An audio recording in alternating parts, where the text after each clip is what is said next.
Unsolicited advice.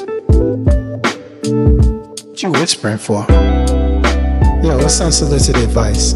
Take it or leave it. I want y'all to say this with me. I want you to say, you're the problem. And I know those are fighting words for some people. You know, you never want to hear that you're the problem or you're the reason for things going wrong. But even myself, I have to assess sometimes and say, damn, you know, I messed that up. That was on me. I was the problem. You know, when you take time to reflect on something, you start realizing your hand in it. You know, it takes two to tango. And just because you're saying that somebody ain't shit or they ain't no good, you were with that person. So, you know, you're not a saint either. And you always have to remember that you have your flaws as well. So we got to start talking about how we can figure out whether we're the problem or not.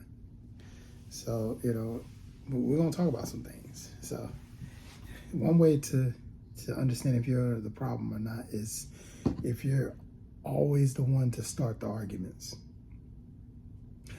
And, you know, some people like say, oh, you know, I can't control it. It's just my mouth.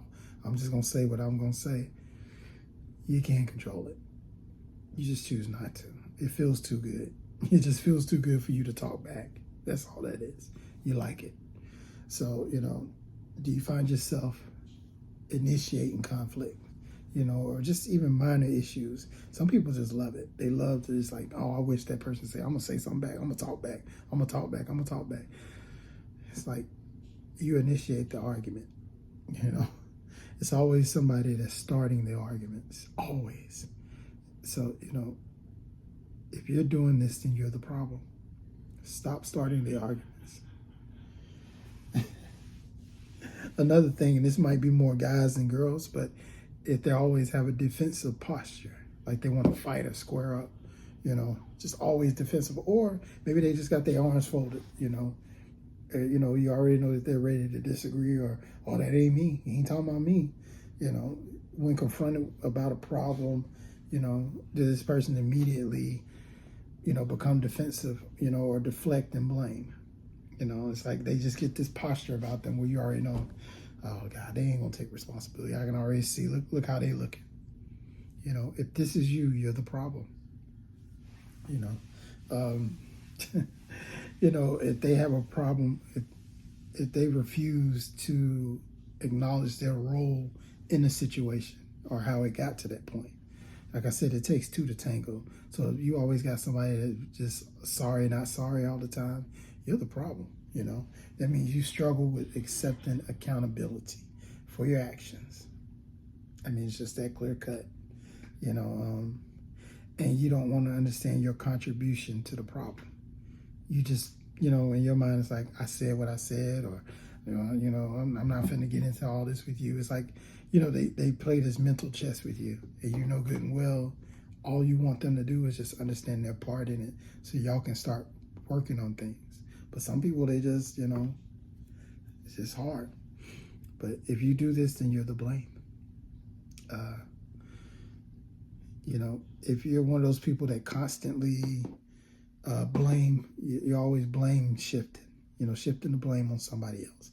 You just attribute your issues to others. You know, you rarely take ownership in your part. Like you're always just placing the blame. It's like, oh no, it's them. You know, you always got somebody that's always talking about how somebody ain't shit. And eventually you're like, well, what did you do? It's just always them. You do no wrong. Like, I know you, but it's them. So you always have some people that they love to just put that blame on others. It's like, oh, that's them, you know. That's them. They the one, you know, if they would stop doing what they're doing, then I wouldn't do what I'm doing. You know, and if you're doing this, then you're the problem. Another thing, and this is for you know, you BFFs out there, you best friends out there. You always got that one. They love ignoring feedback. They love to ignore the feedback. You're just trying to give them advice because you want the best for them. But you try to offer constructive criticism, and they dismiss you or they become dismissive. You know, they just, You know, I don't need all that. Or they just dismiss you like, oh, you don't know what you're talking about. You know, you just mad because you ain't got somebody. I got somebody, and you just don't, you know, you don't want to see me with somebody, or you know, whatever they want to say or do. Like you just trying to give them good advice, but they don't want to hear that. They just think that you're a hater. You know, so but if you're one of those people that ignore feedbacks, then yes, you're the problem. The ones that do manipulating tactics, you know, they try to guilt trip, gaslight, blackmail, uh, uh, you know, was it the narcissistic, which is stupid, but but yeah, a lot of them like to manipulate you, and you know, instead of them taking responsibility, they rather just manipulate the situation. Say, oh, well, you know, none of this would happen if you just left me alone. I wouldn't bother you. Yada yada yada. You just love to argue. You just love this. And it's like in your mind, it's like, okay, well maybe, you know, my bad. But you don't realize that they're manipulating you because, you know, they're putting you on a guilt trip. And usually, if people are constantly making you feel guilty, they probably have something to be guilty about. They're the ones that probably have something going on. So, you know, it's one of those tricky roads that you go through. But if this is you, then you're the problem. And then you got the ones that are unwilling to compromise. God, these are probably the most irritating ones. They make it seem like it's just such taboo to compromise and say, you know what, let's just find a happy medium so, you know, we can learn to understand each other. And some people be like, nah, I'm not compromising. Oh, you're trying to take away who I am as a person. And it's like, no, I'm not trying to take away who you are as a person. I'm trying to acknowledge that there's a barrier between us and we have to find some type of reciprocity and learn to understand each other so we can live happily under one roof. Like, it is what it is. But, you know, if you're one of those people that don't want to compromise, then you're the problem. You know, then you got the ones that only can do negative communication. Like they resort to name calling, insulting, aggressive language, just, or, like threatening to fight, threatening to just act real ignorant and stupid. You know, they realize that they're losing the argument or they're losing they're losing, they're on the losing side. So they want to, they kind of just want to make you feel like, oh, well, fuck you, or, you stupid. You're the one that's stupid. They want to hurt you in some type of way because they know that they're losing the argument. So they gotta, save face. And sometimes instead of listening to you and realizing that you're not trying to hurt them, you're just trying to understand why things are going the way that they're going, they choose to be cutthroat. This is their moment where they can just be cutthroat and say, you know what, nah, I'm just gonna say the most disrespectful thing to you to shut you up. And if this is you, then you're the problem.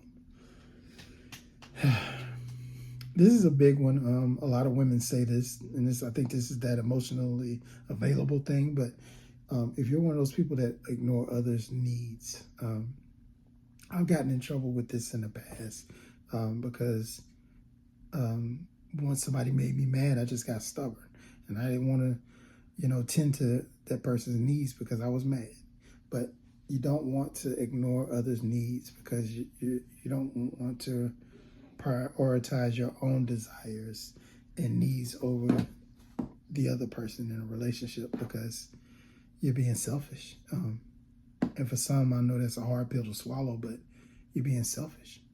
You can't ignore others' needs. You have to make sure that you're attending to each other's needs. That way, you both feel fulfilled. You feel like you're being heard, and you feel like there's understanding.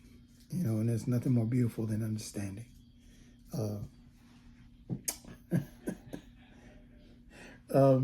Last but not least is repeating patterns across relationships. And I'll say that again, repeating patterns with every relationship. So whatever you did in the first relationship, you do it in the second and the third and the fourth and the fifth relationship. because you don't notice those little small problems occurring in multiple relationships. You know, it's a pattern in your behavior. And when somebody points it out, it's like, I don't do that. But you don't even realize you're doing it because you've been doing it. So it takes, sometimes you need to listen when a person's saying that you're doing something that is affecting the relationship, because you may not realize that this is what's affected your relationships before. And this all comes full circle. This is when you start realizing, damn, I was the problem. I was the problem. But, you know, we don't realize it, that we have patterns. We have certain ticks and patterns and things that we do. It's almost like when people say, why you always look mad? But they don't realize that's just your face. Or, you know, you're so used to talking slick, you don't even realize you're talking slick anymore. It's just your second language now. So everybody's telling you, dang, you know, you ain't got to get smart. And your mind's like, I'm not getting smart. But you don't even realize you talk like that anymore because you've been doing it for so long. So you have to realize, if you're doing any of these things, sorry to tell you, sweetheart, but you're the problem. You know, young fella out there, if you're doing these things, you're the problem. And it's a hard pill to swallow. I've had to swallow it before. Pause. You know, I had to deal with that before, where I was the problem. And I had to realize, I was like, dang, you know, I got to do better. I got to find a better way to do this. You know, I can't keep doing this, or I'm going to constantly have issues in my relationships. So, but that's just my advice. You could take it or leave it.